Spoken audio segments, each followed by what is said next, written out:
একভাবে ডিমের ঝোল খেতে খেতে বোর হয়ে গেছেন, তাহলে এইভাবে করুন ডিমের কালিয়া। ডিমগুলোকে এইভাবে পোচ বানিয়ে নেব। 1 চিমটে নুন উপর দিয়ে ছড়িয়ে দিলাম। এক পাশ হয়ে গেলে এবার এটাকে উল্টে দেব। এইভাবে সব ডিমগুলো করে নেব। জিরে, শুকনো লঙ্কা, কাঁচা লঙ্কা, তেজপাতা ফোড়ন দিলাম। দিলাম 2টো পেঁয়াজের পেস্ট আর পরিমাণ মতো নুন। পেঁয়াজটা একটু মজে আসলে এবার দিয়ে দেবো টমেটো পেস্ট। এখানে আমি 2টো টমেটোর পেস্ট বানিয়েছি। সব মশলাগুলো দিয়ে দেব। কাশ্মীরি রেড চিলি পাউডার, হলুদ, ধনের গুঁড়ো, জিরের গুঁড়ো, গরম মশলা, আদা রসুনের পেস্ট। মশলাটাকে একটু কষিয়ে এবারে 1 বাটি মটরশুঁটি দিয়ে দেবো।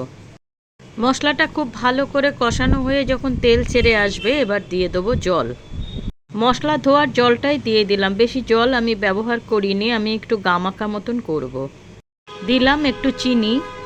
গ্রেভিটা ফুটে আসলে পরে ডিমের পোচগুলো দিয়ে দেবো। স্লো ফায়ার করে 10 মিনিট ঢেকে দিলেই এগ কালিয়া রেডি। অনুরোধ রইল এইভাবে একবার করে খেয়ে দেখবেন, খুব টেস্টি হয়। বিশেষ করে লুচি পরোটা দিয়ে তো ফাটাফাটি লাগে। ভিডিওটি ভালো লাগলে লাইক কমেন্ট করে পাশে থাকবেন।